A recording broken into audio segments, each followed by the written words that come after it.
സന്തതികൾക്കെന്നല്ല. നിങ്ങൾ ആ വാക്കുകൾ ശ്രദ്ധിക്കണം. പഴയ നിയമത്തിലല്ല അബ്രഹാമിനോട് അനുഗ്രഹം പറഞ്ഞിരിക്കുമ്പോൾ നിന്റെ സന്തതിക്കെന്നാണ് പറഞ്ഞിരിക്കുന്നത്. നിന്റെ സന്തതി, നിന്റെ സന്തതിക്ക് 7-ാം വാക്യത്തിലാണ് അവർ പറഞ്ഞത്, നിന്റെ സന്തതിക്ക് ഈ ദേശം കൊടുക്കും. അപ്പൊ ഇപ്പൊ അബ്രഹാമിന് എന്തൊക്കെയുണ്ട്? കൈമുതലായിട്ട് ദൈവത്തിന്റെ അരുളപ്പാടുകളുണ്ട്, ദൈവത്തിന്റെ വിളിയുണ്ട്. ഇപ്പോൾ ദൈവം വാക്തത്വം കൊടുത്തിരിക്കുക. വാക്തത്വം നമ്മുടെ ഭാഷ പറഞ്ഞാൽ ഇപ്പൊ അബ്രഹാം ദൈവത്തിൽ നിന്ന് അനുഗ്രഹം പ്രാപിച്ചു. ഇപ്പം ദൈവം അബ്രഹാമിന് എന്തോ ഒരു വാക്തത്വം കൊടുത്തു. എന്ന് വെച്ചാൽ വരാനുള്ള അല്ലെങ്കിൽ ഭാവിയെക്കുറിച്ച്, ഫ്യൂച്ചറിനെ കുറിച്ച് ദൈവം എന്തോ ഇത് അബ്രഹാമിനോട് പറഞ്ഞു. എന്താണ് പറഞ്ഞത്? 7-ാമത്തെ വാക്യം, യഹോവ അബ്രഹാമിന് പ്രത്യക്ഷനായി നിന്റെ സന്തതിക്ക് ഞാൻ ഈ ദേശം കൊടുക്കുമെന്ന് അരുളി ചെയ്തു. കണ്ടോ? ഇനിയും നിങ്ങൾ എന്നെ ശ്രദ്ധിച്ച് കേൾക്കണം. അബ്രഹാമിന്റെ ലൈഫ് ടേണാകുന്ന തലമുറകൾ എന്താ പറയുന്ന ഒരു വ്യത്യസ്ത രീതിയിൽ പോകുന്ന ഒരു ചാപ്റ്ററാണ് ഈ 12-ാം അധ്യായം. ഞാനിത് എത്ര പ്രാവശ്യം വായിച്ചിട്ടുണ്ടെന്ന് എനിക്ക് അറിയത്തില്ല. നമ്പർ ഓഫ് ടൈം ഞാൻ വായിച്ചിട്ടുണ്ട്. ഞാൻ ഈ അധ്യായത്തിൻ്റെ മുമ്പിലിരുന്ന് ഇങ്ങനെ ധ്യാനിച്ചിരുന്നപ്പോൾ ദൈവവചനം എന്നെ പഠിപ്പിച്ച കുറച്ച് ചിന്തകൾ ഇന്ന് ഞാൻ നിങ്ങളോട് പങ്കുവയ്ക്കാൻ, ഒരു ദിവസം കൊണ്ട് ഇന്നുകൊണ്ട് എനിക്ക് തീർക്കാൻ പറ്റുമോ അറിയത്തില്ല, പക്ഷേ എങ്കിലും ഞാൻ ട്രൈ ചെയ്യാം. തന്നിട്ടുള്ള കുറേ അധികം ചിന്തകൾ ഈ അധ്യായത്തിലുണ്ട്. ഒന്ന്, അബ്രഹാമിനോട് ദൈവം സംസാരിക്കുകയായിരുന്നു. എന്നാൽ ഇപ്പോൾ പറയുന്നു, യഹോവയായ ദൈവം അബ്രഹാമിന് പ്രത്യക്ഷനായിട്ട് എന്തോ ഇത് വാക്തത്വം കൊടുത്തു. ആലോചിച്ചോണം, ദൈവം നേരിട്ട് വാക്തത്വം കൊടുത്തതാ. ഒരു പ്രവാചകനല്ല, ദൈവവചനത്തിലൂടല്ല, മറ്റുള്ളവരിൽ കൂടല്ല, സ്വപ്നത്തിലൂടല്ല, വെളിപ്പാടിലൂടല്ല. ദൈവവചനം പറയുന്നു, ദൈവം അബ്രഹാമിന് എന്തോ ചെയ്തു? പ്രത്യക്ഷനായി വാക്തത്വം കൊടുത്തു. ആ വാക്ക് നിങ്ങളുടെ മനസ്സിൽ ഉരുവിട്ട് പറയണം. യഹോവ അബ്രഹാമിന് പ്രത്യക്ഷനായി വാക്തത്വം കൊടുത്തു.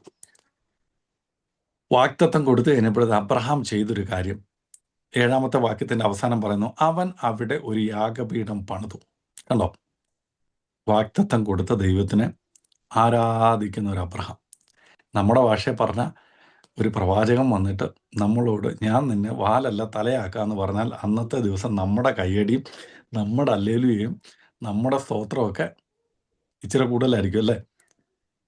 എനിക്കുള്ള ശുശ്രൂഷയായിരുന്നു എന്ന് ഇപ്പം ഏലിയാമ്മ പറഞ്ഞു വിട്ടൊരു അല്ലേലിയൊക്കെ അറിയാതെ നമ്മൾ പറഞ്ഞു പോകും.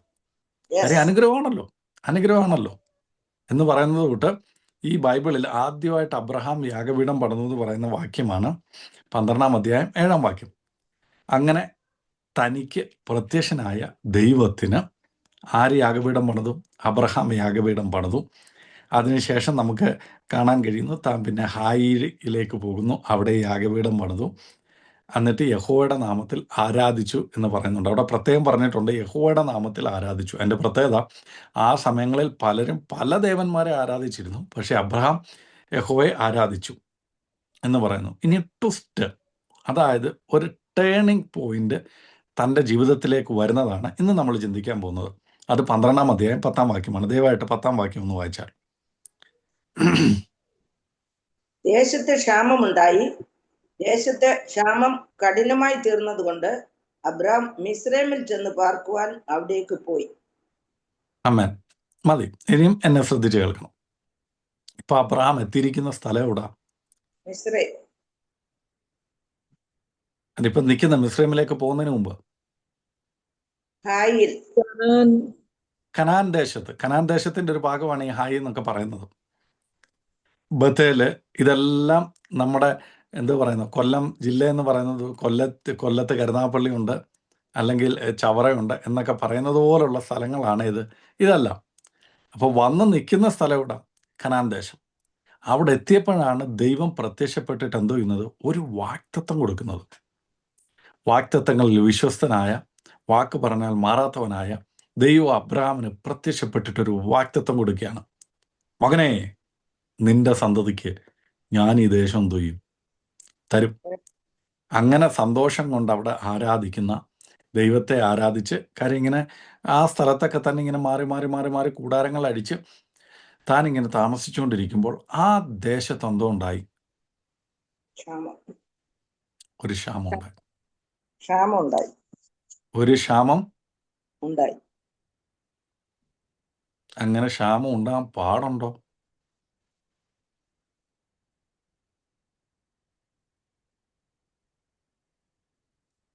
ചോദ്യം ചോദിച്ചപ്പോഴത്തേന് എല്ലാവരും സൈലന്റ് ആയി. എല്ലാവരും എൻ്റെ മുഖത്തോട്ട് തന്നെ സൂക്ഷിച്ചു വെക്കുന്നു, ഈ പുള്ളി എന്താ ഇങ്ങനെ ചോദിക്കുന്നതെന്ന്. ദൈവം പ്രത്യക്ഷനായിട്ട് വാഗ്ദത്തം കൊടുത്തിട്ട് നിന്റെ സന്തതിക്ക് ഈ ദേശം തരുമെന്ന് പറഞ്ഞ അബ്രഹാം അവിടെ നമ്മുടെ ഭാഷയിൽ പറഞ്ഞ ഒരു കൊച്ചു സഭയൊക്കെ പണിത് പുള്ളി അവിടെ ദൈവത്തെ ആരാധിച്ചുകൊണ്ടിരിക്കുമ്പോൾ താണ്ട്ര അവിടെ എന്തോ ഉണ്ടായി? ക്ഷാമം ഉണ്ടായി.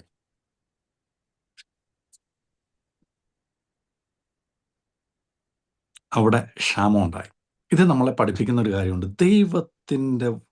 ദൈവത്തിൻ്റെ വാഗ്ദത്തമുണ്ടെങ്കിലും ജീവിതത്തിൽ പലപ്പോഴും എന്തോ വരും?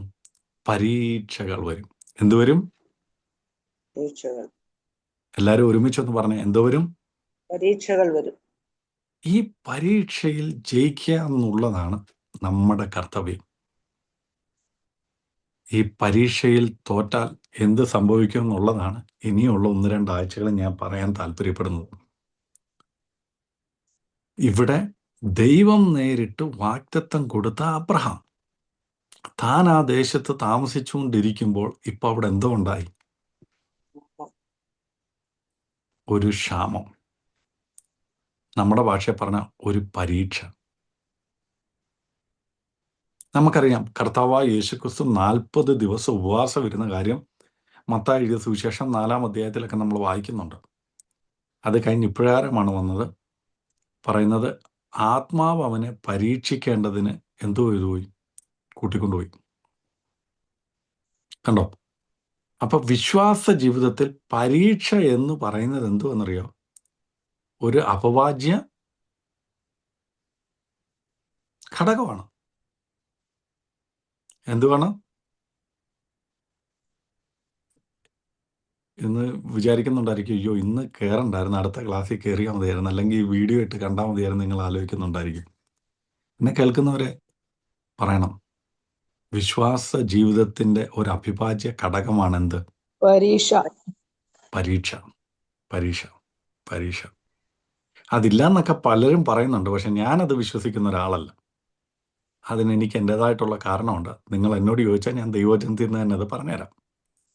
സമയമുണ്ടെങ്കിൽ നമുക്ക് അതിൻ്റെ അകത്തോടൊക്കെ ഒന്ന് കയറാം. ഇവിടെ കണ്ടോ, ആദ്യം ദൈവം അബ്രഹാമിനോട് അരുളി ചെയ്തു, ഇവിടുന്ന് പോടാ, വിശ്വാസത്തോടെ പോടാ, ഞാൻ നിന്നോട് കൂടെയുണ്ട് എന്ന് പറഞ്ഞ് ദൈവം ശക്തീകരിച്ചു. ദൈവം ഇവിടെ അനുഗ്രഹിച്ചു വന്ന് കനാൻ ദേശത്ത് പോകാൻ വേണ്ടിയാണ് ഇറങ്ങിയത്. കനാൻ ദേശത്ത് എത്തിക്കഴിഞ്ഞപ്പോഴത്തേക്കിന് എന്തോ ഉണ്ട്? ഒരു വലിയ ക്ഷാമം. എന്ന് വെച്ചാൽ നമ്മുടെ ഭാഷ പറഞ്ഞ വാഗ്ദത്ത നിവർത്തി. എല്ലാം കൈ കിട്ടി ഇവിടെ ഒന്ന് സെറ്റിലാകാം എന്നൊക്കെ, അല്ലെങ്കിൽ ദൈവം പറഞ്ഞ സ്ഥലത്ത് ഞാൻ എത്തിയല്ലോ എന്ന് വിചാരിച്ചിരുന്നപ്പോൾ ദാണ്ട വരുന്ന ഒരു ക്ഷാമം.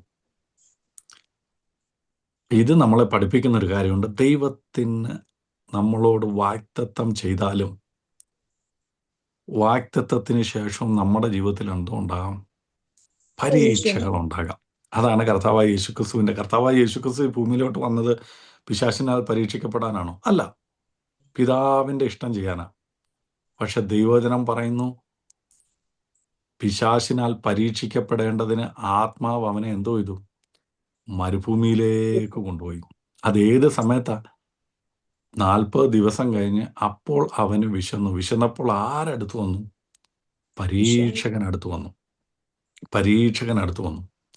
കർത്താവായ യേശുക്രിസ്തുവിന് ഇങ്ങനെ ഒരു പരീക്ഷ കൂടെ പോകണമെങ്കിൽ വിശ്വാസികളുടെ പിതാവെന്നറിയപ്പെടുന്ന ദൈവത്തിന്റെ സ്നേഹിതനായ അബ്രഹാമിന് ഇങ്ങനെ പോകണമെങ്കിൽ പിന്നെ നമ്മുടെയൊക്കെ കാര്യം എങ്ങനെയാണെന്ന് നമ്മളൊന്ന് ചിന്തിച്ചു നോക്കണം.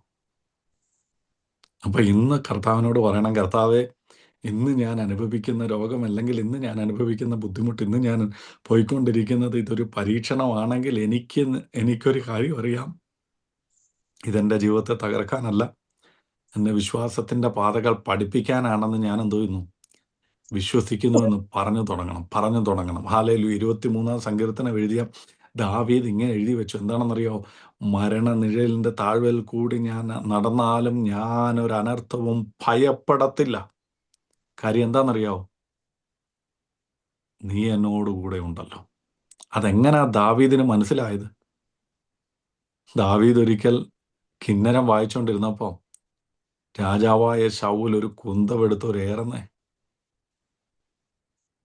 ദൈവകൃപയാൽ മാറിയത് കൊണ്ട് കൊണ്ടില്ല.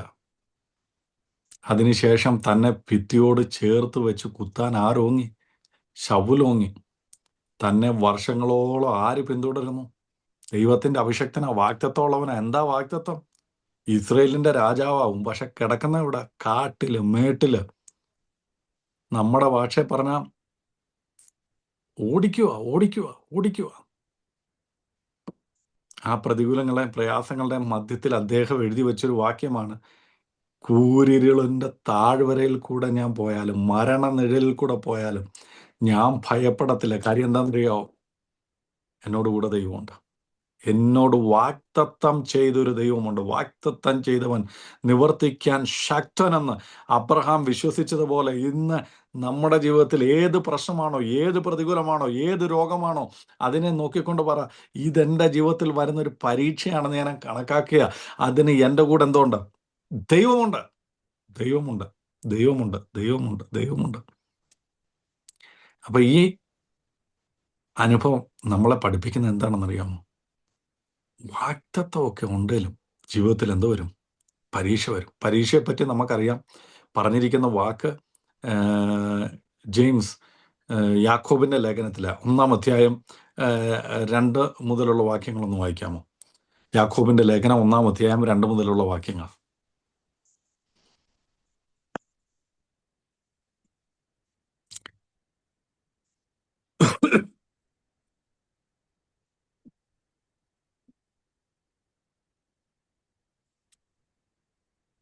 യാക്കോബ് എഴുതിയ ലേഖനം എന്റെ 2-ാം സഹോദരൻ, നിങ്ങൾ വായിച്ചു. വിവിധ പരീക്ഷകളിൽ അകപ്പെടുമ്പോൾ നിങ്ങളുടെ ഉം, വിശ്വാസത്തിന്റെ പരിശോധന സ്ഥിരത ഉം, ഉളവാക്കുന്നു എന്നറിഞ്ഞ് അത് ഉം, അശേഷം സന്തോഷമെന്ന് എണ്ണുവിൻ. ഉം, എന്നാൽ നിങ്ങൾ ഒന്നിലും കുറവില്ലാതെ തികഞ്ഞവരും ഉം. പൂർണ്ണരുമാകേണ്ടതിന് സ്ഥിരതയ്ക്ക് തികഞ്ഞ പ്രവൃത്തി ഉണ്ടാകട്ടെ. നിങ്ങളിൽ ആ ഒരുത്തൻ ജ്ഞാനം കുറവാകുന്നുവെങ്കിൽ ഫത്സിക്കാതെ എല്ലാവർക്കും ഔദാര്യമായി കൊടുക്കുന്നവനായ ദൈവത്തോട് യാചിക്കട്ടെ, അപ്പോൾ അവന് ലഭിക്കും. എന്നാൽ അവൻ ഒന്നും സംശയിക്കാതെ വിശ്വാസത്തോടെ യാചിക്കണം. സംശയിക്കുന്നവൻ കാറ്റടിച്ച് അലയുന്ന കടൽ തിരക്ക് സമം. ഇങ്ങനെയുള്ള ആ മനുഷ്യൻ വായിച്ചു. വല്ലതും ലഭിക്കും എന്ന് നിരൂപിക്കരുത്. ഇരുമനസ്സുള്ള താങ്ക് യു. ഇരുമനസ്സുള്ളവൻ തൻ്റെ വഴിയിലൊക്കെയും അസ്ഥിരനാകുന്നു മനുഷ്യനാകും. എന്നാണ് പറഞ്ഞു നിർത്തുന്നത്. ഇവിടെ നിങ്ങൾ ഇനി ആ വാക്കൊന്ന് ശ്രദ്ധിക്കണം. ഇവിടെ പറഞ്ഞു വരികയാണ് 2-ാമത്തെ വാക്യം, സഹോദരന്മാരെ, വിവിധ പരീക്ഷകൾ അകപ്പെടുമ്പോൾ നിങ്ങളുടെ വിശ്വാസത്തിന്റെ പരിശോധന സ്ഥിരത ഉളവാക്കുന്നുവെന്ന് അറിഞ്ഞ് അത് എന്തോ ചെയ്യണം? അശേഷം. അപ്പൊ ഇന്നുള്ള പരീക്ഷ നമുക്ക് എന്തുവാ തരുന്നത്?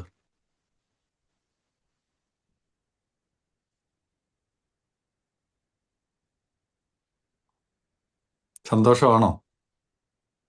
വേദന എങ്ങനെയും എങ്ങനെയും ഒന്ന് കഴിഞ്ഞു കിട്ടിയാൽ മതിയെന്ന കുറച്ചു മുമ്പ് ഇരുന്ന് പ്രാർത്ഥിച്ചോളൂ, കർത്താവേ കഴിയുമെങ്കിൽ പാനപാത്രം. പറയുകയാണ്, ഇവിടെ പറയുകയാണ് എന്ത്? സഹോദരന്മാരെ, ഇതൊരു പരീക്ഷയാ. നിങ്ങളുടെ വിശ്വാസത്തിന്റെ പരിശോധനയാണ്. പരിശോധന സ്ഥിരത ഉളവാക്കുന്നു എന്നറിഞ്ഞ് നിങ്ങൾ എന്തോ ചെയ്യണം?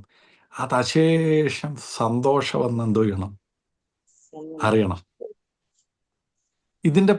ഇതിന്റെ പിന്നിലുള്ള പർപ്പസ് എന്താണെന്നറിയോ? ഉദ്ദേശം എന്താണെന്നറിയാമോ? ഏത്? ഈ പരിശോധനയുടെ, ഈ ദുഃഖത്തിന്റെ, ഈ രോഗത്തിന്റെ, ഈ പ്രതികൂലത്തിന്റെ, ഈ ക്ഷാമത്തിന്റെ പിന്നിലുള്ള ഉദ്ദേശം എന്താണെന്ന് 4-ാം വാക്യത്തിൽ പറയുന്നു. നിങ്ങൾ ഒന്നിലും കുറവില്ലാതെ തികഞ്ഞവരും സമ്പൂർണരുമാകേണ്ടതിന് സ്ഥിരതയ്ക്ക് തികഞ്ഞ പ്രവൃത്തി എന്തോ വേണം? ഉണ്ടാകണം. നമുക്കേ സ്ഥിരതയില്ല, പിന്നെ നമ്മുടെ പ്രവൃത്തി. ഇന്നിപ്പോൾ ഇതൊക്കെ കേട്ട് കഴിഞ്ഞപ്പോൾ കർത്താവ് എനിക്ക് തന്ന പരീക്ഷ ഇത് ഞാൻ പാസ്സാവുമെന്നൊക്കെ പറഞ്ഞിട്ട് വൈകുന്നേരം ആകുമ്പോഴത്തേന് എങ്കിലും കർത്താവ് ഈ കൊടുംചതി എന്നോട് ചെയ്തല്ലോ, ഞാൻ എത്ര നാൾ ഉപവാസം ഇരുന്നു, ഞാൻ എത്ര നാൾ പ്രാർത്ഥിച്ചതാ, ഞാൻ എന്തെല്ലാം കാര്യം ചെയ്തതാന്ന് പറഞ്ഞ് എന്തോ ചെയ്യും? നമ്മുടെ ആ സ്ഥിരത അങ്ങ് പോകും. എന്നിട്ട് അടുത്ത വാക്യം ഇവിടെ പറയുന്ന കണ്ടോ? ഈ പരീക്ഷയൊക്കെ പറ്റി പറഞ്ഞു വന്നിട്ട്, വിശ്വാസത്തെ പറ്റി പറഞ്ഞു വന്നിട്ട് പറയണം, നിങ്ങൾ ഒരുത്തന് ജ്ഞാനം കുറവാകുന്നുവെങ്കിൽ. ഇത് നമ്മളിത് പൊതുവെ പറയുന്നത് എപ്പോഴാണെന്നറിയോ? ഈ പഠിക്കാനോ അല്ലെങ്കിൽ എന്തെങ്കിലും ഒരു കാര്യത്തിനൊക്കെ കഴിവില്ല എന്ന് പറയുമ്പോൾ നമ്മളെല്ലാവരോടും അവരോട് പറയും, മക്കളെ ദൈവവചനം പറയുന്നുണ്ട്, നിങ്ങളൊരു ഉപയോഗിച്ചോ, ആ സമയത്തെങ്കിലും ഉപയോഗിച്ചോ, കുഴപ്പമില്ല. പക്ഷെ ഇവിടെ പറഞ്ഞിരിക്കുന്ന ഏത് കാര്യത്തിന്റെ കൂട്ടത്തിലാണെന്നറിയോ? പരീക്ഷയുടെ കൂട്ടത്തില. ഏത്? നമ്മൾ ഈ പരീക്ഷ എന്ന് പറയുന്ന പിള്ളേർ 10ാം ക്ലാസ്സിൽ എഴുതുന്ന പരീക്ഷയും +2 എഴുതുന്ന പരീക്ഷയുമായിട്ട് ഇതിനെ അങ്ങ് കമ്പയർ ചെയ്തു. ഇപ്പം നമ്മൾ പിള്ളേർ പരീക്ഷയൊക്കെ എഴുതാൻ പോകുമ്പോൾ നമ്മൾ കർത്താവേ, ഒരുത്തന് ജ്ഞാനം കുറവാകുന്നുവെങ്കിൽ കൊടുക്കാൻ കഴിവുള്ള അങ്ങ് ഈ പരീക്ഷയ്ക്ക് പോകുന്ന ഈ കുഞ്ഞിന് എന്ത് ചെയ്യണം? സർവ്വജ്ഞാനം കൊണ്ട് നിറയ്ക്കണമേ കർത്താവേ. അങ്ങനെങ്കിലും ആ വാക്യം പ്രാർത്ഥിക്കുന്നുണ്ടല്ലോ, അതിനായിട്ട് സ്തോത്രം. പക്ഷെ ഇവിടെ പറയുന്നത് ജീവിതത്തിൻ്റെ പരീക്ഷകളിൽ, ജീവിതത്തിൻ്റെ പ്രതികൂലങ്ങളിൽ ഇതെങ്ങനെ തരണം ചെയ്യണമെന്നറിയാതെ ബുദ്ധിമുട്ടി വിശ്വാസത്തിൻ്റെ തികഞ്ഞ പ്രവൃത്തി വരാതിരിക്കുന്ന, അത് എങ്ങനെ ഈ പ്രതിസന്ധികളെ തരണം ചെയ്യുന്നറിയാൻ ജ്ഞാനമില്ലാതൊക്കെ ഇരിക്കുന്നവരോട് ദൈവം പറയണം, നിങ്ങൾ ആരോട് അപേക്ഷിക്കണം? ദൈവത്തോട്. ഞാൻ ഒരു ഉദാഹരണം, ചെറിയൊരു ഉദാഹരണം പറയാം. എനിക്കിപ്പം കുറച്ച് കടമുണ്ട് എന്ന് നിങ്ങളങ്ങ് വിചാരിച്ചു. നല്ല കടമാണ്. അപ്പോൾ ഉടനെ എനിക്കിപ്പം ഇതിൻ്റെ അകത്ത് ടിമ്മി ബ്രദറിനെ അറിയാം. ഇപ്പം ടിമ്മി ബ്രദറാണെങ്കിൽ വിദേശത്തൊക്കെ പോയി നല്ല കാശാണെന്നാണ് ഞാൻ വിചാരിക്കുന്നത്. അപ്പം ഞാൻ നേരെ വിളിച്ച് ടിമ്മി ബ്രദറിൻ്റെ അടുക്ക, ടിമ്മി ബ്രദറെ, ഇച്ചിരി കടമുണ്ട്,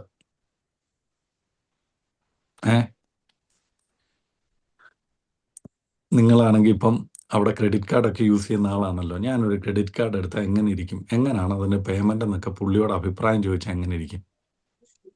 പുള്ളിക്ക് അതിനെപ്പറ്റി അറിയാമെങ്കിൽ പുള്ളി എന്തോ ചെയ്യും? പുള്ളിക്ക് അറിയാവുന്ന കാര്യങ്ങൾ എന്നോട് പറഞ്ഞു തരും. പക്ഷെ നമ്മൾ പൊതുവെ ഇതാ ചെയ്യാറുള്ളത്. നമ്മൾ പൊതുവെ എന്താ ചെയ്യുന്നത്? വേറൊരാളോട് ഞാനും ചോദിക്കും. പക്ഷെ ദൈവവചനം പറയുന്നു, ഇന്ന് നീ ആയിരിക്കുന്ന പ്രതികൂലങ്ങളെ തരണം ചെയ്യാൻ നിനക്ക് പറ്റുന്നില്ലെങ്കിൽ നിന്നെ സഹായിക്കാൻ ഒരാൾക്കേ പറ്റത്തുള്ളൂ. അതാരാ? ചോദിച്ചാൽ ഔദാര്യമായി കൊടുക്കാൻ കഴിയുന്ന ഒരു ദൈവം. ചോദിച്ചാൽ ഔദാര്യമായി കൊടുക്കാൻ കഴിയുന്ന ദൈവം. ആ ദൈവത്തോട് നീ ചോദിര്, നിനക്കെന്തോ ചെയ്യും? ലഭിക്കും. എന്ത് ലഭിക്കും? ജ്ഞാനം ലഭിക്കും. അപ്പൊ ചില കാര്യങ്ങളൊക്കെ ഈ പരീക്ഷയിൽ കൂടെ കടന്നു പോയിട്ടുള്ള വ്യക്തി ജീവിതങ്ങളെ പറ്റിയൊക്കെ നമുക്കറിയാം. ഒന്ന്, കർത്താവായ യേശുക്രിസ്തു, ഞാൻ പറഞ്ഞു, പരീക്ഷയിൽ കൂടെ പോയി താൻ പിശാചിനെ എന്തോ ചെയ്തു? തകർത്ത് തരിപ്പണമാക്കിയിട്ട് തിരിച്ചു വന്നു. വേറൊരു മനുഷ്യനാണ് യോബ്. യോബ് പറയുന്നൊരു കാര്യമുണ്ട്. നിന്നെ പരീക്ഷയുടെ അവസാനത്തെ അധ്യായങ്ങളിലിട്ടൊക്കെ വരുമ്പോൾ അദ്ദേഹം പറയാണ്, നിന്നെപ്പറ്റി ഒരു വാക്കേ ഞാൻ കേട്ടിട്ടുണ്ടായിരുന്നുള്ളൂ, ഇപ്പം നിന്നെ എൻ്റെ സ്വന്തം കണ്ണാൽ കാണാൻ എനിക്ക് എന്തോ പറ്റി? കണ്ടോ? അപ്പൊ യോബിനോട് നമ്മൾ ചോദിക്കും, യോബെ, ഈ പരീക്ഷയിൽ കൂടെ ഒക്കെ പോയിട്ട് നിനക്ക് എന്താ പ്രയോജനം എന്ന് പറയുമ്പോൾ യോബ് പറയും, ഇത്രയും നാളും എന്നോടിരുന്ന് സംസാരിച്ച ആ ദൈവത്തെ കണ്ണുകൊണ്ട് കാണാൻ എന്തോ പറ്റി? അടുത്തറിയാൻ എന്തോ പറ്റി? എൻ്റെ ജീവിതത്തിൽ കഴിഞ്ഞു. ഹല്ലേലൂയ.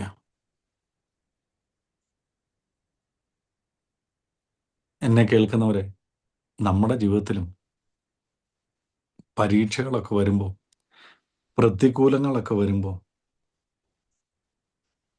നമുക്കും വേണ്ടത് എന്താണെന്നറിയോ? അതിനെ അതിജീവിക്കാനുള്ള ജ്ഞാനമാണ്. കർത്താവായ യേശുക്രിസ്തു അതാ ചെയ്തത്. അദ്ദേഹം ഉപയോഗിച്ച ദൈവവചനത്തിലെ ജ്ഞാനമാണ്. നമ്മൾ കേട്ട് കഴിഞ്ഞാൽ അറിയാം. വിശന്നപ്പം ആദ്യം വന്ന് പിശാച് പറഞ്ഞു, കല്ലിനോട് അപ്പമാകാൻ പറഞ്ഞു. കർത്താവ് എന്താ പറഞ്ഞു?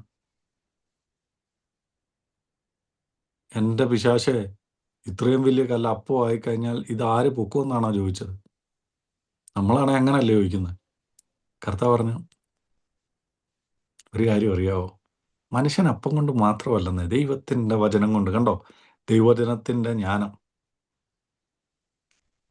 അടുത്ത പറഞ്ഞു, എന്താ പറഞ്ഞത്?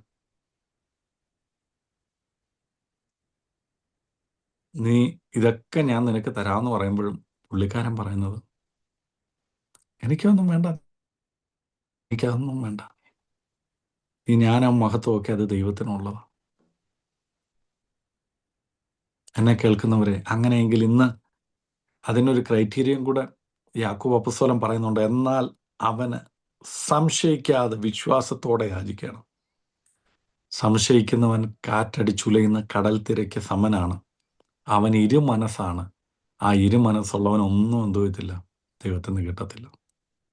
അങ്ങനെയെങ്കിൽ ഇന്ന് നമ്മൾ പ്രാർത്ഥിക്കേണ്ട ഒരു കാര്യമുണ്ട്. ദൈവമേ, എന്നെ സഹായിക്കണമേ, എന്നെ സഹായിക്കണമേ. ബൈബിളിൽ ഒരുപാട് മിസ്അണ്ടർസ്റ്റുഡ് ചെയ്തിരിക്കുന്ന, അല്ലെങ്കിൽ എന്താ, തെറ്റായ രീതിയിൽ മനസ്സിലാക്കിയിട്ടുള്ള വാക്യങ്ങളിലൊന്നാണ് ഫിലിപ്പിയ ലേഖനം 4:13. ആ വാക്യം അറിയാവോ? എല്ലാവർക്കും കാണാതെ അറിയായിരിക്കും. 4:13. എന്നെ സന്തോഷിപ്പിക്കും, ശക്തനാക്കുന്നവൻ മുഖാന്തരം. ഞാൻ സകലത്തിനും മതിയാകും. ആ വാക്യം എഴുതാനുള്ള കാര്യം എന്താ, കാരണം എന്താ?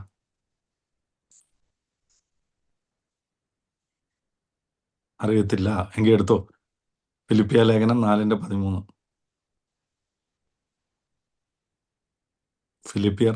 ശക്തനാക്കുന്നവൻ മുഖാന്തരം ഞാൻ സകലത്തിനും മതിയാകുന്നു. എങ്കിലും എന്റെ കഷ്ടതയിൽ ആമേൻ. നിങ്ങൾ കൂട്ടായ്മ ഉം. കാണിച്ചത് നന്നായി. അപ്പൊ കഷ്ടത വന്നപ്പോഴാണ് അയ്യോ, അങ്ങനെ ശക്തനാക്കുന്നത്. അങ്ങനെ അങ്ങ് ഈസി ആയിട്ട് അങ്ങ് പറഞ്ഞു കളയാതെ 13 വായിച്ചോ, 11 വാക്യം തൊട്ട് വായിച്ചോ. ബുദ്ധിമുട്ട് നിമിത്തമല്ല ഞാൻ പറയുന്നത്, ഉള്ള അവസ്ഥയിൽ ഉം, അലംഭാവത്തോടിരിക്കുവാൻ ഞാൻ പഠിച്ചിട്ടുണ്ട്. ഉം, ഉം, താഴ്ചയിലിരിക്കുവാനും ഉം, സമൃദ്ധിയിലിരിക്കുവാനും എനിക്കറിയാം. ഉം, ഉം. തൃപ്തനായിരിക്കുവാനും വിശന്നിരിക്കുവാനും സമൃദ്ധിയിലിരിക്കുവാനും ബുദ്ധിമുട്ട് അനുഭവിക്കുവാനും എല്ലാം ഞാൻ ശീലിച്ചിരിക്കുന്നു. എന്നെ ആ, ശക്തനാക്കുന്നവൻ മുഖാന്തരം ഞാൻ സകലത്തിനും മതിയാകുന്നു. അപ്പൊ ഇത് ഏത് അവസ്ഥയിലായി പുള്ളി പറഞ്ഞിരിക്കുന്നത്? ബുദ്ധിമുട്ടുണ്ടായപ്പോ ആ, പുള്ളി പറയാണ്, പട്ടിണിയിലിരിക്കാനും എനിക്കറിയാം, ആഹാരം കഴിച്ചുകൊണ്ടിരിക്കാനും, അറിയാം. താഴ്ചയിലിരിക്കാനും എനിക്കറിയാം, സമൃദ്ധിയിലിരിക്കാനും എനിക്കറിയാം, തൃപ്തനായിട്ടിരിക്കാനും എനിക്കറിയാം, വിശന്നിരിക്കാനും എനിക്കറിയാം, ബുദ്ധിമുട്ട് അനുഭവിക്കാനും എനിക്കറിയാം. ഇതെല്ലാം ഞാൻ എന്തോ ചെയ്യുന്നു, ശീലിച്ചിട്ടുണ്ട്. പക്ഷെ ഇതൊക്കെ എന്നെ കൊണ്ട് സാധിക്കുന്ന എന്താണെന്നറിയോ? എന്നെ എന്നെ ശക്തനാക്കുന്ന മുഖാന്തരം ഞാൻ എന്തുവാ. സകലത്തിനും മതിയാകും. ഇതും നമ്മൾ പൊതുവെ ആരെങ്കിലുമൊക്കെ എന്തെങ്കിലും കാര്യത്തിന് വന്നിരുത്ത് നമ്മൾ പ്രാർത്ഥിച്ചു വിടും, കർത്താവെ ശക്തനാക്കുന്ന ദൈവത്താൽ ഇവരെ ശക്തരാക്കി ബലപ്പെടുത്തി അയക്കണമെന്ന്. അങ്ങനെയെങ്കിൽ എന്നെ കേൾക്കുന്നവരെ, പരീക്ഷകളിൽ, പ്രശ്നങ്ങളിൽ, പ്രതികൂലങ്ങളിൽ, ഭാരങ്ങളിൽ, ദുഃഖങ്ങളിൽ, നിരാശകളിൽ, വിഷമതകളിൽ, ഇല്ലായ്മകളിൽ നമ്മളെ ശക്തീകരിക്കാൻ കഴിയുന്നത് ആരാണ്? ദൈവമാണ്. ദൈവമാണ്. കണ്ടോ? അപ്പൊ ദൈവത്തിന്റെ ശക്തിയൊക്കെ നമുക്ക് അനുഭവിക്കണമെങ്കിൽ ജീവിതത്തിൽ എന്തോ വേണം? പ്രതികൂലങ്ങൾ വേണം, പരീക്ഷകളിൽ കൂടെ കടന്നു പോകണം.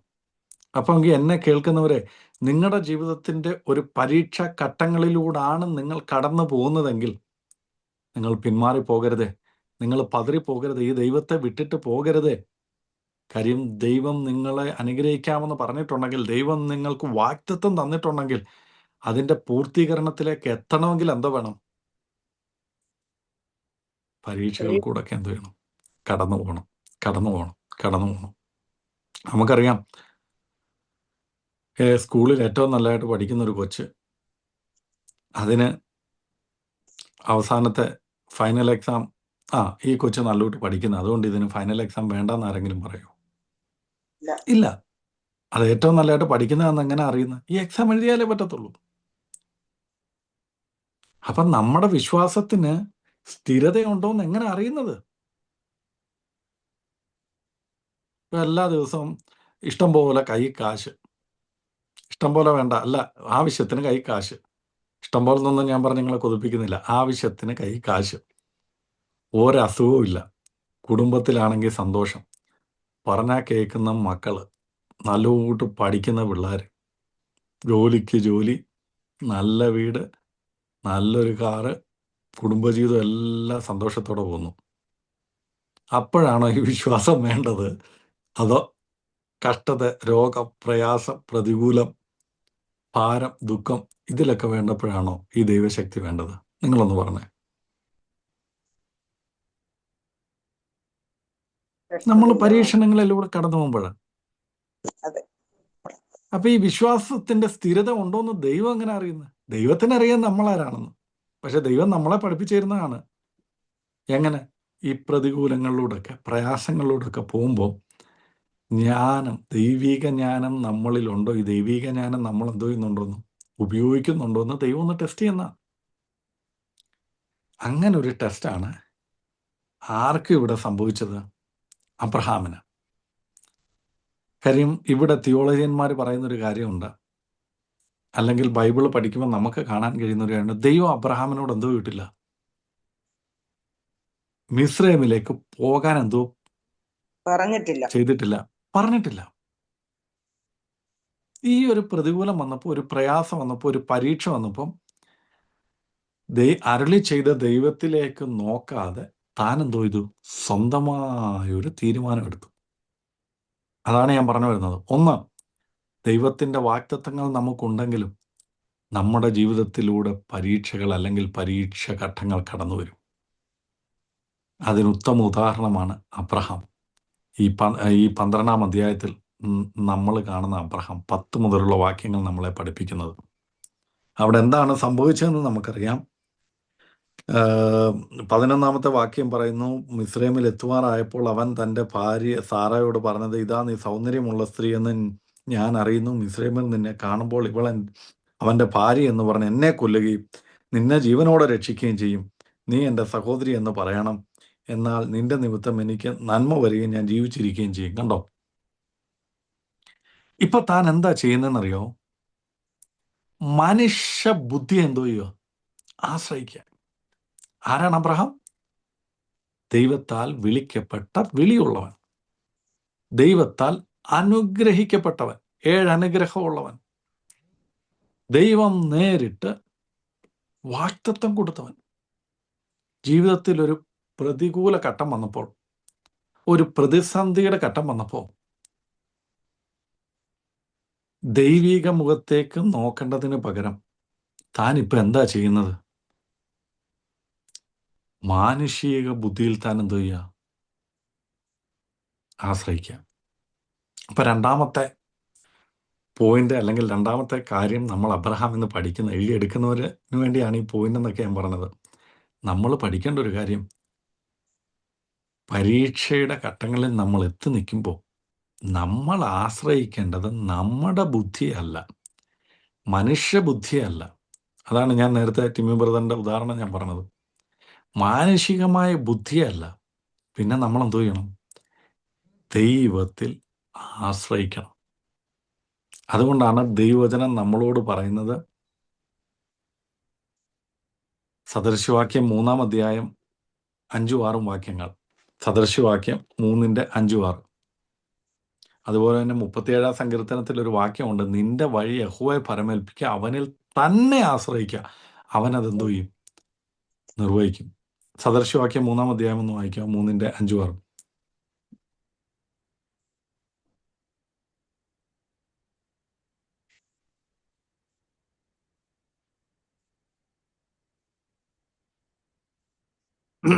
പൂർണ്ണ ഹൃദയത്തോടെ യഹോവയിൽ ആശ്രയിക്കുക, സ്വന്തം വിവേകത്തിൽ ഊന്നരുത്. എല്ലാ വഴികളിലും അവനെ നനച്ചുകൊള്ളുക, അവൻ നിന്റെ പാതകളെ നേരെയാക്കും. ആമേൻ. ആമേൻ, ആമേൻ. ഞാൻ എൻ്റെ മിക്കവാറും ഉള്ള കാര്യത്തിലൊക്കെ കർത്താവിൽ അങ്ങ് ആശ്രയിക്കും. കാര്യം എന്താന്ന് വെച്ചാൽ സ്വന്തമായിട്ട് ബുദ്ധിയില്ല, പിന്നെ കർത്താവല്ലാതെ വേറെ നിവൃത്തിയുമില്ല. അതുകൊണ്ട് അങ്ങനെയെങ്കിൽ എന്നെ കേൾക്കുന്നവർ, ഇവിടെ പറയുന്നൊരു കാര്യമുണ്ട്, എന്താ? സ്വന്തം വിവേകത്തിൽ ഊന്നരുത്. നമ്മുടെ എല്ലാ വഴികളിലും എന്തോ ചെയ്യും? ഇവിടെ താൻ എന്തോ ചെയ്യും? മാനുഷികമായിട്ടുള്ള ബുദ്ധി ഉപയോഗിക്കുക, എന്നിട്ട് ഭാര്യയ്ക്ക് എന്തോ ചെയ്യുക? ഉപദേശിച്ചു കൊടുക്കുക. അപ്പൊ എൻ്റെ ചോദ്യം, അബ്രഹാമേ, നിനക്കറിയാലോ ഇതൊക്കെയാ നിന്റെ ജീവിതത്തിൽ സംഭവിക്കാൻ പോകുന്നതെന്ന് നിനക്കറിയാലോ. നിന്നെ വിളിച്ച് നിന്നെ അനുഗ്രഹിച്ച് നിന്നെ വാഗ്ദത്തം നൽകിയ ഒരു ദൈവമില്ലേ? പ്രശ്നങ്ങളും പ്രയാസങ്ങളും പ്രതികൂലങ്ങളും ഒക്കെ വരുമ്പോൾ ഒരുപാട് പേർക്ക്, ഈ പറയുന്ന ഞാൻ പോലും, എനിക്ക് പെട്ടെന്നൊരു പ്രയാസമൊക്കെ വന്നു കഴിഞ്ഞാൽ പ്രാർത്ഥിക്കാനൊന്നും ഇരുന്ന് കഴിഞ്ഞാൽ എനിക്ക് പ്രാർത്ഥിക്കാൻ പറ്റത്തില്ല. പ്രാർത്ഥിക്കാനേ പറ്റത്തില്ല. സമയമെടുക്കും, ദിവസങ്ങളെടുക്കും ചിലപ്പം ഒന്ന് തിരിച്ചു വരണമെങ്കിൽ, ഒരു ഓൾഡ് സ്റ്റേജിലോട്ടൊക്കെ വരണമെങ്കിൽ. എന്ന് പറയുന്ന കൂട്ടായിരിക്കാം ഒരുപക്ഷെ ഈ ഒരു പ്രതിസന്ധി കൂടെ കയറി വന്നപ്പോൾ അബ്രഹാമിൻ്റെ തൻ്റെ ബുദ്ധിയൊന്നും എന്ത് ചെയ്യുന്നില്ല, ഇപ്പോൾ വിശ്വാസമൊന്നും എന്ത് ചെയ്യുന്നില്ല. പേര് പറഞ്ഞാൽ വിശ്വാസികളുടെ പിതാവ്, പക്ഷെ ഇപ്പം പുള്ളിയുടെ വിശ്വാസം ഒന്നും എന്ത് ചെയ്യുന്നില്ല, അങ്ങോട്ട് വർക്കാവുന്നില്ല. പുള്ളി ഇപ്പം മാനുഷികമായിട്ടുള്ള കുറച്ച്, അപ്പം അങ്ങനെ മാനുഷികമായിട്ടുള്ള കണക്കൂട്ടലൊക്കെ കൂട്ടിയിരിക്കുന്നവർ ആലോചിച്ചോണം, ഇതുകൊണ്ടൊന്നും എന്ത് ചെയ്യത്തില്ല, ഒരു വിടുതലുണ്ടാകത്തില്ല.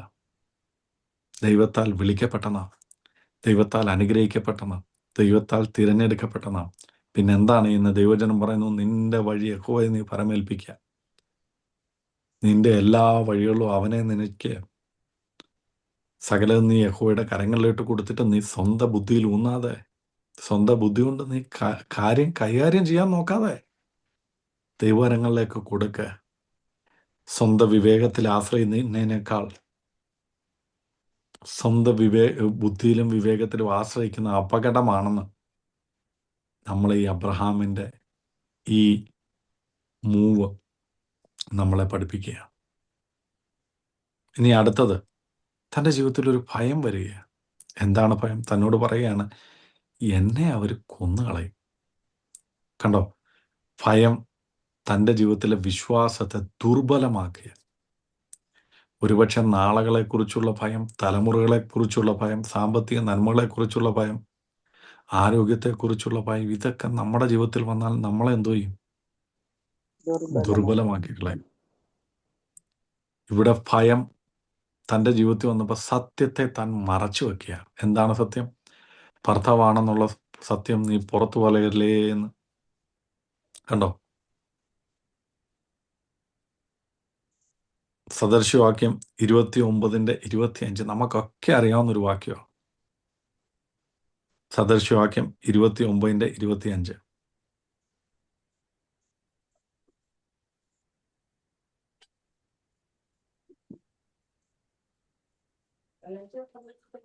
മനുഷ്യഭയം ഒരു കണിയാവുന്നു, യഹോവയിൽ ആശ്രയിക്കുന്നവനോ രക്ഷ പ്രാപിക്കും.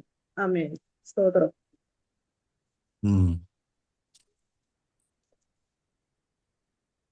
മനുഷ്യഭയം ഒരു കണിയാകുന്നു, യഹോവയിൽ ആശ്രയിക്കുന്നവനോ രക്ഷ പ്രാപിക്കും. ഉണ്ടോ? അപ്പൊ ഇത് മാറണമെങ്കിൽ, ഈ കെണിയിൽ നിന്ന് നമ്മൾ രക്ഷപ്പെടണമെങ്കിൽ ഒരേ ഒരു കാര്യത്തിനെ സംഭവിക്കത്തുള്ളൂ. അതിന് പ്രതിവിധി ഒന്നേ ഉള്ളൂ. നമ്മുടെ നാട്ടിൽ പറയത്തില്ലേ, നമ്മുടെ നാട്ടിൽ പനി വന്ന നമ്മൾ ആദ്യം എടുക്കുന്ന എന്തുവാ? പാരസിറ്റമോൾ. ഏത് കൊച്ചു കുഞ്ഞിനോടും ചോദിച്ചു കഴിഞ്ഞാൽ പാരസിറ്റമോൾ എന്ന് പറയുന്നത് പോലെ, ഈ ഭയത്തിൽ നിന്ന് രക്ഷപ്പെടണം, ഒരേ ഒരു വഴിയേ ഉള്ളൂ. ഈ കെണിയിൽ നിന്ന് രക്ഷപ്പെടണം, യഹോവയിൽ ആശ്രയിക്കാം. ആ വാക്യം ഒന്നുകൂടെ ഒന്ന് വായിക്കാമോ? മനുഷ്യഭയം ഒരു കെണിയാകുന്നു, യഹോവയിൽ ആശ്രയിക്കുന്നവനോ രക്ഷ പ്രാപിക്കും. മനുഷ്യഭയം ഒരു കെണിയാകുന്നു, യഹോവയിൽ ആശ്രയിക്കുന്നവനോ രക്ഷ പ്രാപിക്കും. അപ്പൊ ഇനി ആ വാക്യം നിങ്ങൾ ഇങ്ങനൊന്ന് പറഞ്ഞു നോക്കിയേ, യഹോവയിൽ ആശ്രയിക്കാത്തവൻ എന്തോ പറ്റും? കെണിയിലകപ്പെടും. അതല്ലേ ഇപ്പൊ സംഭവിച്ചുകൊണ്ടിരിക്കുന്നത്. അതല്ലേ ഇവിടെ അബ്രഹാമിന് സംഭവിച്ചേ. ഒരു ഭയം വന്നു, യഹോവയിൽ ആശ്രയിച്ച് അതിൽ നിന്ന് രക്ഷപ്പെടായിരുന്നു. പക്ഷെ എന്തോ പറ്റി? ഭയം വന്നപ്പോഴത്തേക്കിന് തൻ്റെ വിശ്വാസം എന്തോ പോയി? ദുർബലമായിപ്പോയി. ഭയം വന്നപ്പോഴത്തേന് സത്യങ്ങൾ എന്തോ ചെയ്തു? ഞാൻ എൻ്റെ കൊച്ചിലെ, ഞാൻ ഹൈലി ടാലൻറ്റഡ് ആയിട്ടുള്ളൊരു വ്യക്തിയായിരുന്നു. എന്തിനാണെന്നറിയോ? കള്ളത്തരങ്ങൾ പറയാൻ.